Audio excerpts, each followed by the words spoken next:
All right, so this is 2022 Biology Paper 2, Question 1. Figure 1 shows a cell division in animal cells. Cell division in animal cells. So let's observe what is happening here. So we do happen to have the zygote, and this zygote is getting divided, and after being divided, it is producing two identical cells, and these cells are A and B.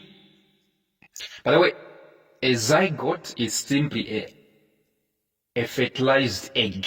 And somebody says, what exactly is a zygote? Tell them to say it's simply a fertilized egg. So look at this one. Look at the two identical cells. Look at the two identical cells. And you're going to realize that A has become muscle cell. All right? A has become a muscle cell. B has become two unknown new cells. And if you check very well, B has maintained the same shape. The two identical new cells that have been formed, they have maintained the shape of B. Now, question A1, they are saying, state the characteristic of living organisms being demonstrated in figure 1. State the characteristic of living organisms being demonstrated in figure 1. So what exactly is happening here? We only had a zygote, and with time we realize that we have three more cells, muscle cell and two new identical cells, two new unknown identical cells. We had zygote, but we have three cells right now. That is multiplication. That is increase in the number of cells. And this is growth. So the characteristic which is happening here is growth. Growth is the permanent increase in the number of cells accompanied by mass. So the answer here is growth. Question A2, they are saying, explain what has happened to cell A. Look at cell A. Cell A has become a muscle cell. What exactly does that mean? A muscle cell is something that can work. In fact, it can even conduct what we call respiration to form energy. So what is this? This is specialization or differentiation. So in short, A has undergone cell specialization or cell differentiation. B, explain how the zygote in figure 1 can result into the formation of an organism through cell division. Explain how the zygote in figure 1 can result into the formation of an organism through cell division. So in short, they're asking, how can zygote form an organism? So, a zygote can form an organism by undergoing a series of cell division. And this cell division is called mitosis. Remember, there are two types of cell division, meiosis and mitosis. So, meiosis happens when there is reproduction. All right, when there is sex, there is reproduction. Okay, when fertilization is about to take place. But when it comes to mitosis, mitosis begins from conception. Right after conception, mitosis has to take over. So before fertilization, let me say during fertilization, what happens is meiosis or meiosis.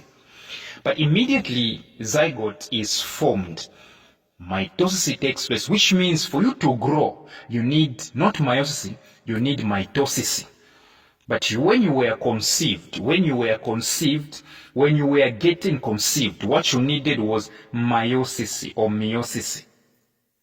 But right now you are growing.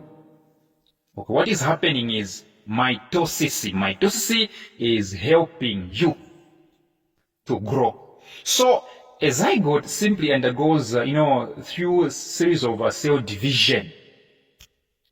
Okay, and cells will be produced, and these cells will form tissues. Remember the trend, right? From organelles to cells, from cells to tissues, from tissues to organs, from organs to systems, from systems to organism, right? So a zygote will undergo a series of cell division called mitosis, and cells will be produced. After these cells have been produced, they'll form tissues, all right? Yes, they'll form specialized, specialized and similar groups. Let me say groups of specialized and similar cells called tissues. And then tissues will form groups of, similar organs, and organs will form systems. Systems will form organism, the entire organism. Question C, they are saying, describe two life processes of living organisms and state the role of enzymes in the two processes. Describe two life processes. You as a living organism, there are two life processes that you have to undertake every day. If these are not happening, then you cease to live, you die. Right? We are talking about anabolism and catabolism. So these are the two life processes. Okay, you can't do away with these two. Anabolism and catabolism. Anabolism is simply building. All the reactions that involve building. Take for instance, building carbohydrates from monosaccharides, such as glucose. That is anabolism. Or building proteins from amino acids. That is anabolism. Okay? Examples of catabolism. Catabolism are all the reactions which involve breaking. Take for instance, breaking down proteins into amino acids, breaking down fats into fatty acids and glycerol. So, and then they are saying, state the role of enzymes in the two processes. So we're going to pick, let's say pepsin. Let's take one example. Let's take one enzyme, pepsin. Pepsin breaks down proteins into what? Into polypeptides. Pepsin breaks down proteins into polypeptides. That is an example of what? Catabolism or catabolic reaction. So the process, catabolism. Enzyme, pepsin. The role of pepsin, breaking down proteins into polypeptides. Another example, let's talk about anabolism. Anabolism, which involves building, right? Which involves building. Yes. Which involves what? Building. So let's talk about anabolism. We will take an example of the enzyme called DNA polymerase. DNA polymerase. Polymerase. This enzyme makes sure that there is a building of DNA. DNA polymerase. Yes, so this is an example of what? Anabolism. So thank you very much, and I will come in for my WhatsApp tuitions.